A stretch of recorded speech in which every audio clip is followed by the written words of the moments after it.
어, 텍스트를 좀 띄워주십시오. 오늘부터는 영상을 오른쪽에 같이 내보내는 걸로 하도록 하겠습니다. 그래서 제가 이렇게 막 앉아서 이렇게 레슨을 못하고 평상시에도 앉아서 레슨은 안 했고요. 자, 그래서 제 모습을 함께 보시면서 편안하게 보시기를 바라겠습니다. 불편하시면 어떻게 그 앞에 오른쪽 화면을 이렇게 손바닥으로 이렇게 가리고 이렇게 예배드리셔도 되겠습니다. 말씀에 집중하시기 위해서. 자, 제가 요즘 사실 누가복음을 읽고 또 읽고 뭐 그 비유를 생각하고 또 생각하고 참 되게 좋은 시간들을 보내고 있습니다. 그 마리아와 마르다에 대한 얘기도 사실 누가복음에 나오는 이야기 중에 한 장면이죠. 제가 지난주 주중 예배 때 여러분들에게 이제 자가로 확인을 하면서 사는 그것이 일상이 되었다라고 말씀을 드렸습니다. 자신이 자신을 체크해보고 열이 있는지 없는지 건강한지 안 한지를 스스로 체크해보고 나가보라는 그런 이야기였습니다. 그래서 우리는 스스로 조심해야 되는 시기에 저희들이 살고 있고 또 이 시기를 그렇게 지나가고 있습니다. 여러분 하루하루가 어떻게 지나가고 있는지 전 잘 알지 못하지만 여러분 스스로 여러분의 믿음을 확인해 보면서 사는 그런 일상, 그런 하루하루가 되시기를 바라겠습니다.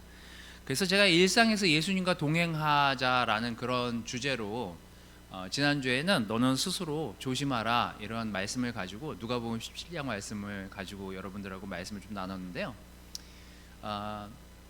이제 들을 수밖에 없는 일상, 여러분 지금 듣고 계시잖아요. 물론 보기도 하지만요. 그리고 불편함을 덜어내야 되는 내 마음의 어떤 불편함이나 좀 이렇게 마음에서 거리끼는 일들을 많이 덜어내야만 건강하게 이 스트레스를 해소하면서 풀면서 살 수 있는 세상이니 여러분의 마음에 있는 불편한 것들을 많이 덜어내고 걸러내는 그런 일상이 됐으면 좋겠다라고 말씀을 이렇게 같이 나누었습니다. 오늘 이렇게 여러분들하고 조금 더 생각해 볼 이야기는 이 두 번째 포인트랑 관련이 있습니다. 저는 사실 라디오 세대거든요. 제가 요즘 저희 그 연초에 우리 임규영 수님이 책을 하나 선물을 주셔가지고 그 책을 이렇게 뒤로 하고 다른 거 보다가 최근에 이제 아내랑 번갈아가면서 이제 책을 읽게 됐습니다.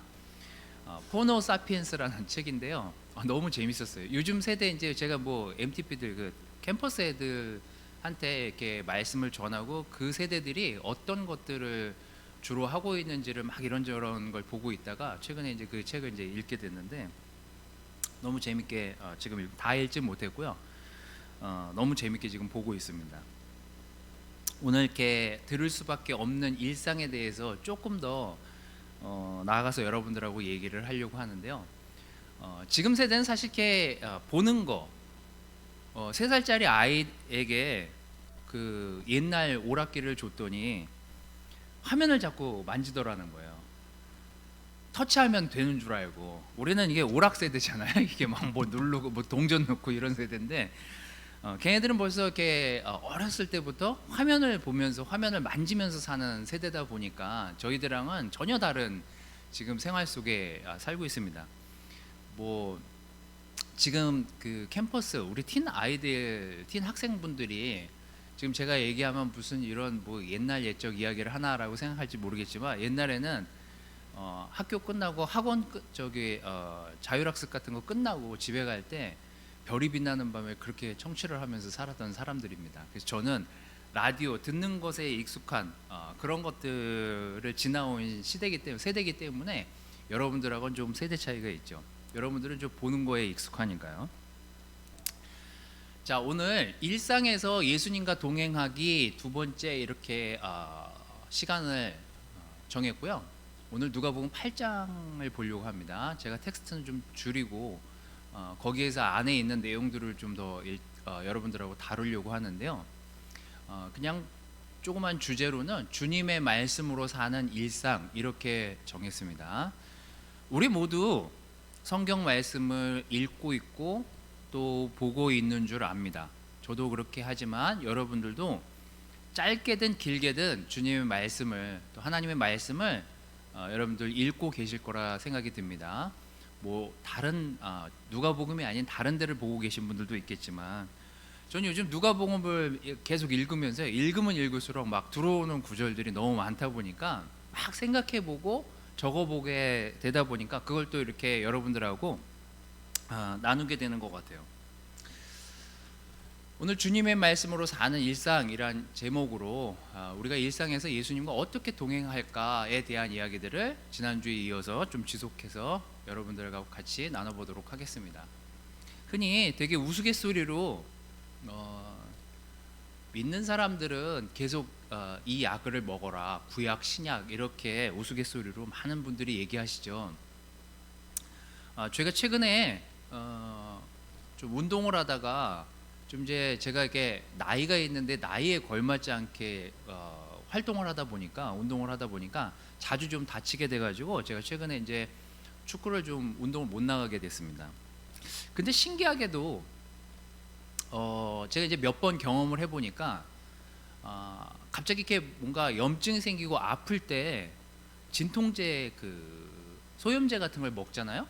그럼 한 30-40분 있다가 참 묘하게도 좀 허리도 괜찮아지고 아픈 부위도 통증을 많이 못 느끼면서 일상생활에 다시 이제 돌아갈 수 있는 좀 힘, 좀 그런 것들이 다시 회복이 돼요. 물론 병원에 가야 되죠. 그 다음에는 그런 것들을 경험하면서 약이 이게 초기에 내가 몸이 아프고 문제가 생겼을 때 약이 주는 효과가 참 대단하구나라는 생각을 최근에 좀 많이 해보게 되었습니다. 일단 약을 먹고 통증이 사라져야 걸어가서 병원에 가니까요. 그래서 이제 병원에서 몇 번 최근에 이제 치료를 받으면서 말씀이 정말 그 구약과 신약이라는 그 말씀이 우리 일상에서 우리의 영혼을 치료하고 우리의 삶을 치료하는 치료제 역할, 소염제 역할, 그리고 그 병들을 치료할 수 있는 기본적인 정말 골격을 갖추고 있는 것이 말씀이구나라는 생각이 최근에 더 많이 들었던 시간이었습니다. 그럼 오늘 누가복음 8장 8절에서 11절 말씀을 보면서 오늘 말씀을 또 여러분들하고 좀 진행해 나가보도록 하겠습니다. 자, 8장 8절에서 11절 제가 써왔는데요. 같이 한번 좀 읽어보도록 하겠습니다. 집에 있으신 분들은 가족하고 같이 읽으시길 바라고 제가 읽도록 하겠습니다. 8절에서 11절이요. 그러나 어떤 씨는 좋은 땅에 떨어져서 잘 자라 100배의 열매를 맺었다. 예수님은 이 말씀을 마치시고 귀 있는 사람은 잘 들어라 하고 외치셨다.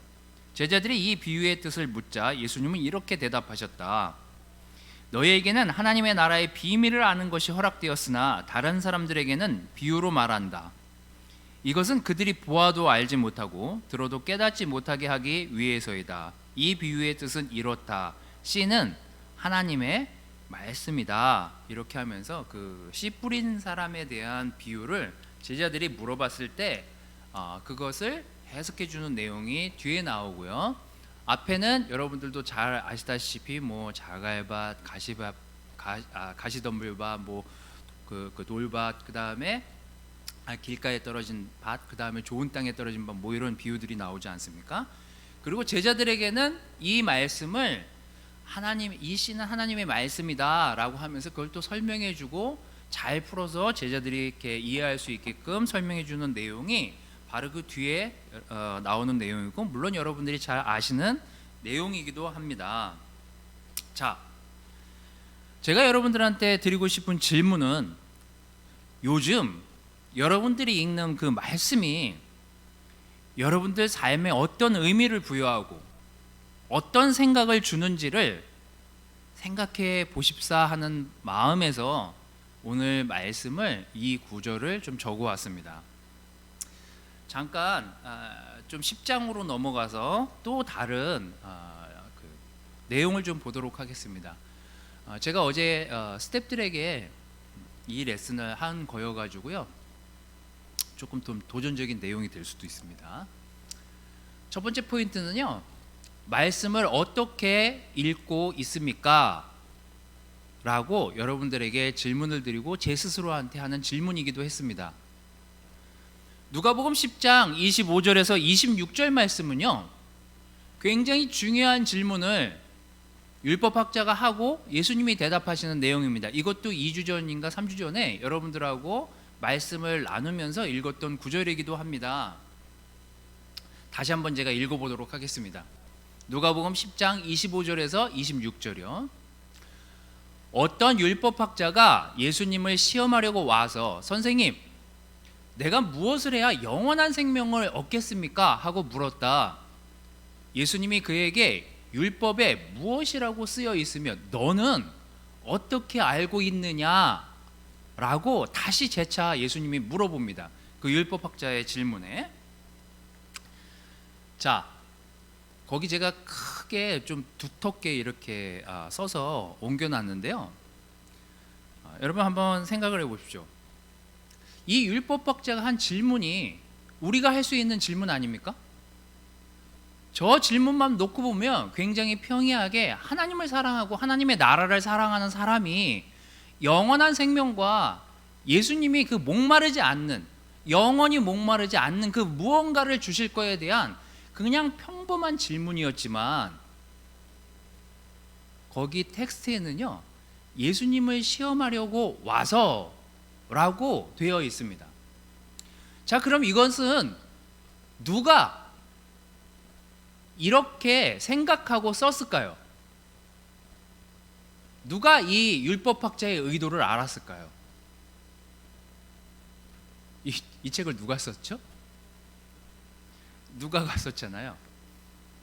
누가가 그때는 그 율법학자가 하는 질문이 그 되게 평이한 질문이라고 생각했는데 지나고 나서 이 책을 쓰려고 그때 상황들을 돌이켜 보니 그 율법학자가 한 그 질문은 그냥 예수님 정말 사랑하고 영원한 생명을 얻기 위해서 한 질문이 아니라 예수님을 시험하려고 와서 그 질문을 했던 것이었구나 라고 이해했습니다.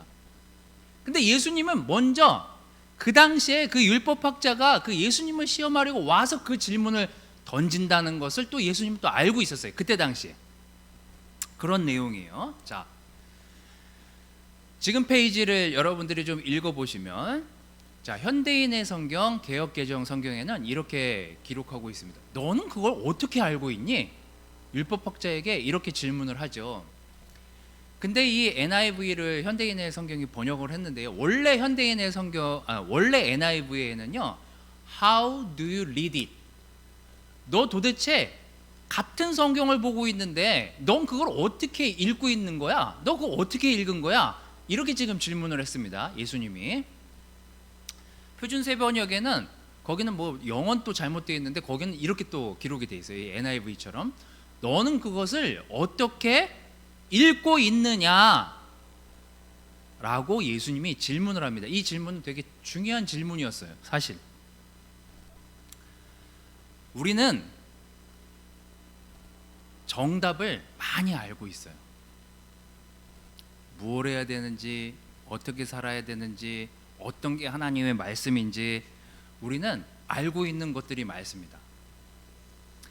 그럼 이 율법학자가 예수님보다 더 몰라서, 성경을 몰라서 예수님한테 이렇게 질문했을까요? 이 율법학자가 예수님보다 더 무식해서 이렇게 질문했을까요? 아니요. 그 당시에 여러분들도 아시다시피 바리새파 사람들이나 율법학자나 제사장들은요, 성경을 달달달달 외울 뿐만 아니라 그것을 충분히 해석할 능력도 있었던 사람들이에요. 그런데 예수님이 오늘 한 질문은 우리에게도 하는 질문과 똑같습니다. 너 하나님의 말씀을 어떻게 읽고 있는 거야?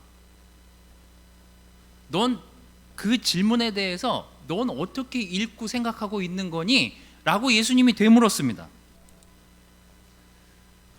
내가 너희에게 누가복음 10장 24절 25절 그 뒤에 이제 이렇게 얘기하시죠. 내가 너희에게 말하지만 많은 예언자들과 그 앞에 왕들이 너희가 지금 보는 것을 보고 싶어 했으나 보지 못하였고 너희가 지금 듣는 것을 듣고 싶어 했으나 듣지 못하였다고요. 그리고 아까 여러분들이 읽은 텍스트가 나옵니다. 성경을 똑같이 주어줬는데 뭘 못 봐요. 성경을 똑같이 들려줬는데 못 들어요. 왜 그랬을까? 왜 그랬을까요, 여러분? 그렇게 성경에 해박하고 성경에 깊이 있게 관여하고 그 성경을 쪼개서 연구하던 사람들이 왜 같은 말씀을 놓고도 보지도 못하고 듣지도 못하는 상황이 되어버렸을까요? 이게 제가 오늘 여러분들에게 드리고 싶은 말씀이었습니다. 요즘 말씀이 여러분에게 어떤 의미와 어떤 생각을 주는지 제가 초반에 물어봤잖아요. 선생님, 내가 무엇을 해야 영원한 생명을 얻겠습니까? 라고 물어봤을 때 이 율법학자의 의도가 무엇이었는지 예수님은 아셨어요. 무엇이었죠? 논쟁하고 싶었고요. 이 사람이 이걸 제대로 알고 쓰는 걸까? 예수님이 성경 말씀을 왜 잘 인용해서 이렇게 쓰는 걸까? 저 사람은 왜 저런 말씀을 구약에서 따다가 지금 저 사람들한테 저렇게 설명하지? 그 율법학자나 제사장이나 바리새파 사람들은요, 성경이 그냥 책, 해석해야 될 것, 논쟁해야 될 것, 풀어나가야 될 책으로 봤지 거기에 생명이 있다라는, 예수님의 말씀이 정말로 사람들을 움직이게 하는 능력이 있다라는 것까지는 알지 못했다는 거죠. 자, 예수님의 대답은 무엇이었습니까? 이 율법학자가 예수님이 질문했을 때 대답하잖아요. 내 이웃을 사랑하라고 했습니다. 그 무엇보다 하나님을 사랑하라고 했습니다. 그랬더니 예수님이 뭐라 그래요? 맞아, 네가 읽은 그대로야. 뒤에 예수님이 거기 누가가 더 기록하지는 않았지만 뭐라 그런 거예요? 그럼 가서 그렇게 하면 되지, 그거거든요. 예수님의 대답은 간단했어요.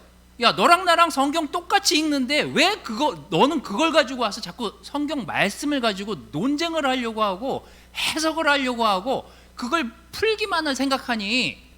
그냥 읽은 대로 가서 살면 되는데, 하나님의 말씀은 그냥 네가 읽은 그대로인데 가서 그대로 해. 그러면 예수님이 얘기하시고 싶어 하시는 부분은 그거였어요. 여러분, 하나님의 말씀은 우리의 영이, 우리의 하루의 삶이 그 말씀 가운데 살기 위해서 읽어져야 되는 책이죠. 그냥 그걸 논쟁하고 풀고 해석하기 위한 책이 아님을 아셔야 합니다. 여러분, 성경책을 읽을 때 느껴야죠. 내가 이렇게 살지 못했구나. 내가 이렇게 살으라고 하나님이 말씀해 주시는구나. 하나님이 이렇게 살라라고 이 말씀을 여기 이렇게 기록했구나.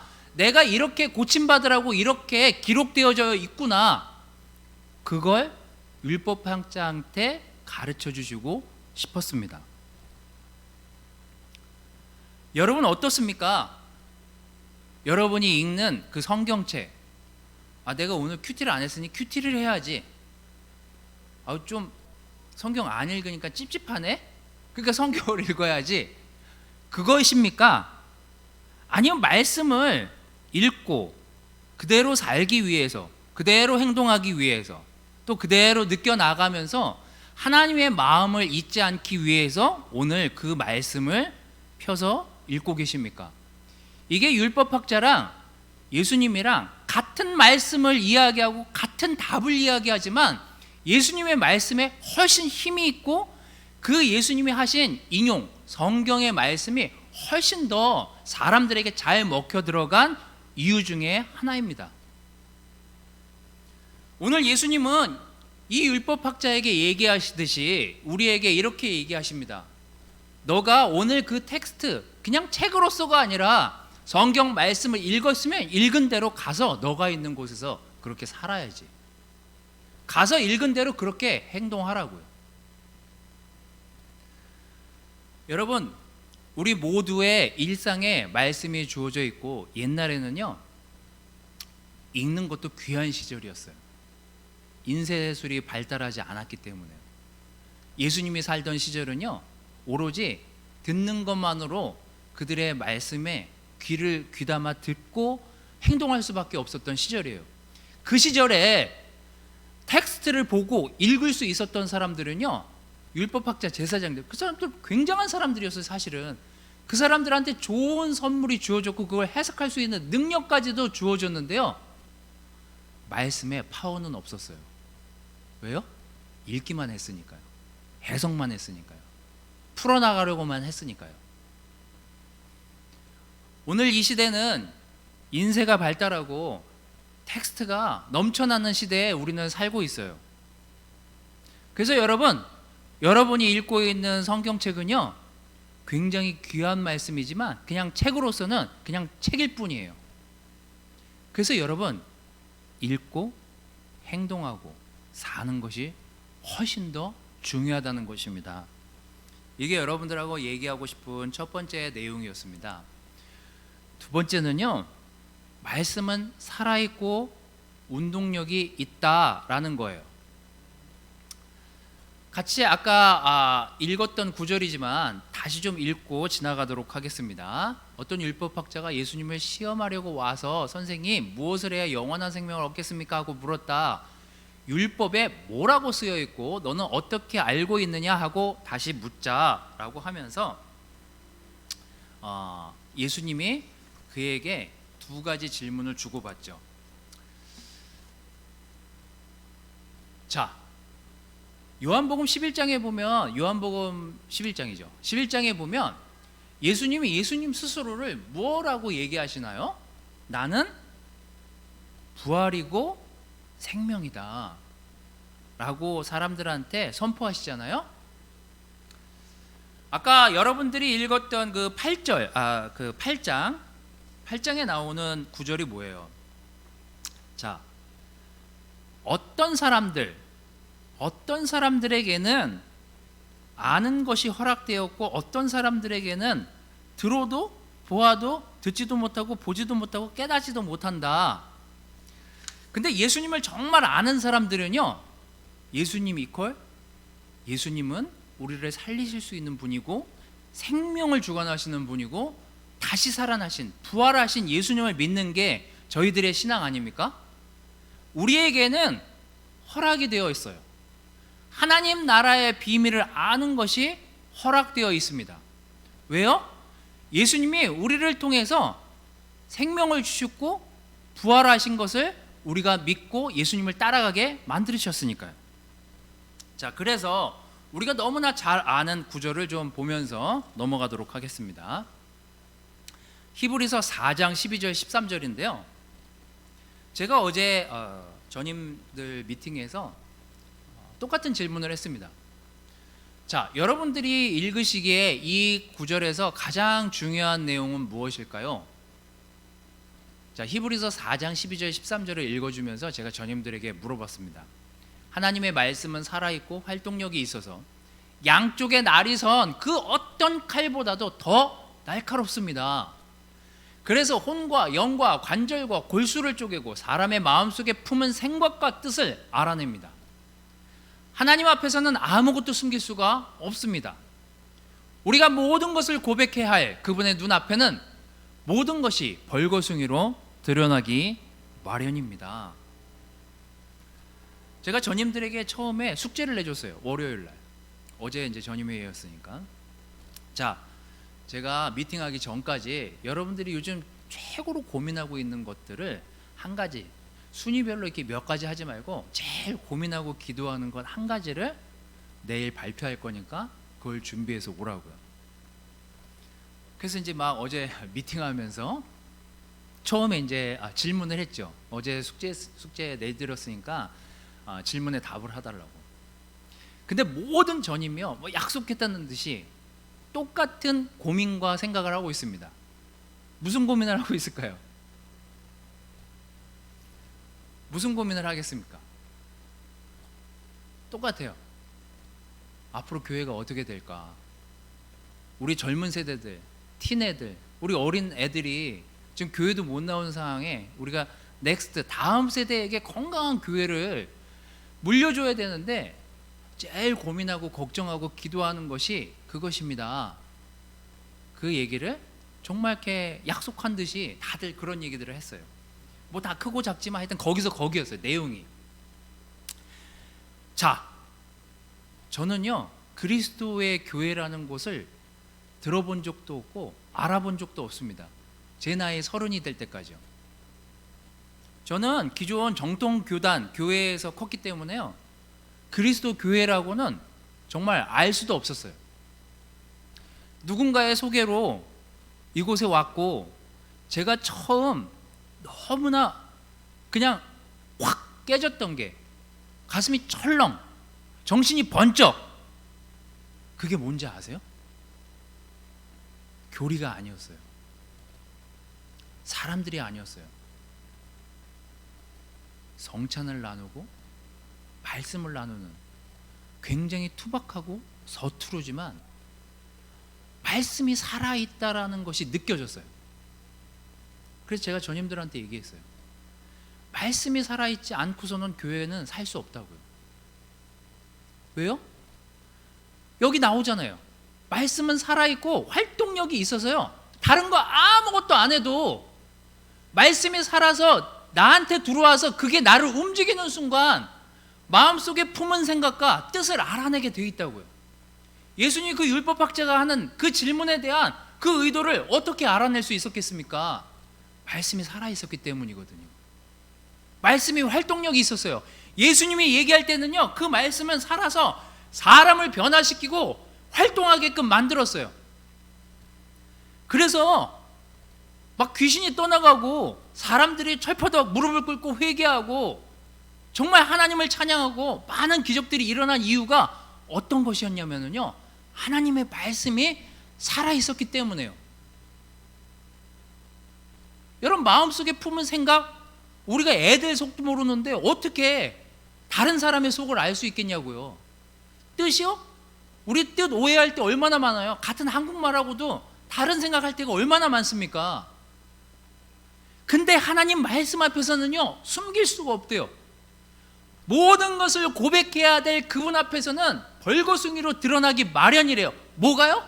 말씀이 살아있을 때요.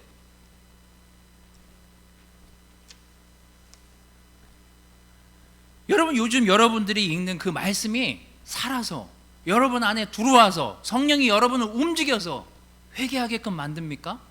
아니면 돌이키게끔 만듭니까? 아 이렇게 살면 안 되지, 다시 결정해야 되겠다. 예전에 많은 형제자매들이 나누는 그 성찬과 말씀을 들으면서 제가 변화할 수 있었던 이유였어요. 어떻게 저처럼 아주 전통적인 교회에 뿌리를 내리고 그 외에 다른 것도 쳐다보지 않았던 그런 사람이 어떻게 듣도 보도 못한 이 교회에서 세례를 받고 여기서 목사까지 될 수 있었겠냐고요. 다른 게 아니라요 진짜 말씀이 살아서 움직이고 있다는 걸 느꼈거든요. 형제자매들이 그 말씀을 찔려하면서 저한테 나누는 그 마음을 보면서 제가 더 찔렸거든요.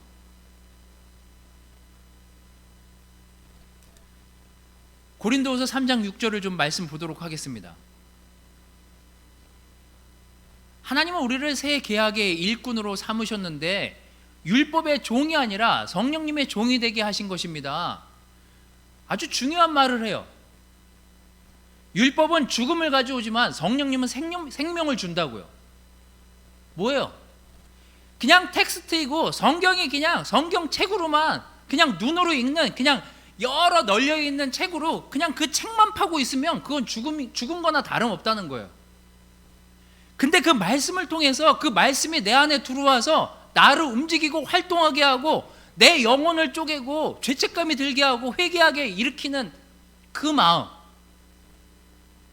우리가 읽은 그 책은요 그냥 보통 책이 아니었던 거예요. 성령님은 그 책을 통해서 그 말씀을 통해서 우리를 움직이게 만들고 변화하게 만들고 회개하게 만든다니까요. 지금은 흔한 거지만 제가 진짜로 신기했던 것 중에 이거 되게 신기하다, 이거 집에 막 많이 갖다 놓고 싶다 그랬던 게 이거예요. 뭐예요? 식당에 가면 나와요.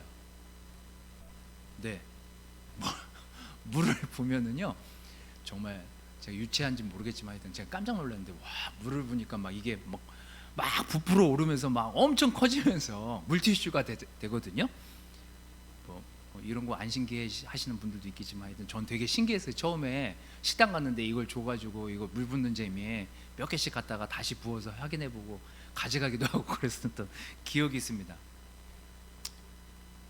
여러분, 성경책은 저 농축된 티슈보다도 엄청난 농축을 담고 있는 정말 놀라운 생명책입니다. 저게 부풀어 올라서 우리 몸을 닦게 하고 우리의 이 손과 얼굴도 닦았지만 저는 볼 때는 그냥 별거 아닌 것 같은데 저걸 이렇게 가만히 들여다보면 완전 겹겹 해가지고 저걸 완전히 그냥 꽉 누른 다음에 압축을 시켜가지고 그러고서는 되게 가볍게 만드는 거거든요. 말씀은 우리가 거기에 마음을 붓고 우리의 시간을 붓고 거기에 무엇이 담겨 있는지 관심을 붓고 성경책을 들여다보면 볼수록 그 농축된 그냥 텍스트가 우리의 삶을 움직이게 만들고 회개시키게 만들고 변화시키게 만드는 능력을 우린 경험했고 여러분들도 경험해봐서 아시잖아요. 뭐예요? 지금 우리가 해야 될 일은 성경을 펴서 읽고 그냥 읽는 것에 끝나는 것이 아니라 그 안에 담겨진 엄청난 농축된 하나님의 성령이 우리에게 하시고자 하고 싶어 하시는 이야기들을 우리가 들을 수 있게끔 펴서 읽고 느끼고 음미해 봐야 될 책임이 우리에게 있습니다. 여러분, 그냥 집에 여러 성경책이 있고 여러 버전의 성경이 있는들 우리가 읽지 않으면 무슨 의미가 있고 그것을 생각해 보지 않은들 그 책이 우리에게 무슨 유익을 가져다 주겠습니까? 오늘 여러분, 주님의 말씀으로 사는 일상이라는 제목으로 여러분들에게 말씀을 좀 전하지만 우리가 읽고 있는 요즘 우리가 읽고 있는 성경 무미건조하게 읽고 있었다면 한 번쯤 다시 한번 그 말씀이 우리에게 어떤 의미가 있는지를 생각하면서 읽어 나가시면 여러분 삶과 여러분 하루하루에 도움이 많이 될 거예요. 성경은 해석하라고 주어진 책이 아닙니다. 하나님의 말씀이에요. 성경은 그 의미를 해석하고 풀고 논쟁하라고 주어진 책이 아니에요. 그런 건 기존의 여러 그냥 책들 가서 읽으시면 돼요. 성경이 여러분들에게 주어진 이유는요, 하나님의 말씀을 그대로 살아내라고 여러분들에게 주어진 하나님의 선물입니다.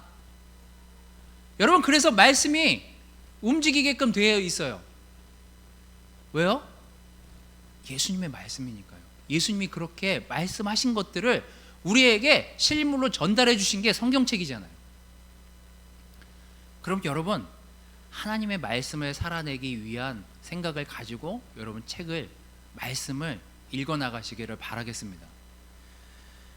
여러분, 저는 이 교회에서 많은 형제자매들이 말씀으로 삶을 바꾸고 회개하고 돌이키는 것들을 무수히도 많이 봐왔습니다. 최근에도요.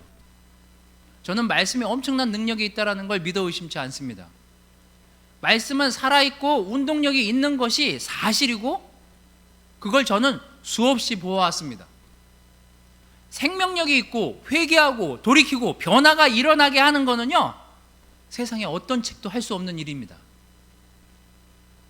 여러분, 말씀은 그만큼 파워풀한 거예요.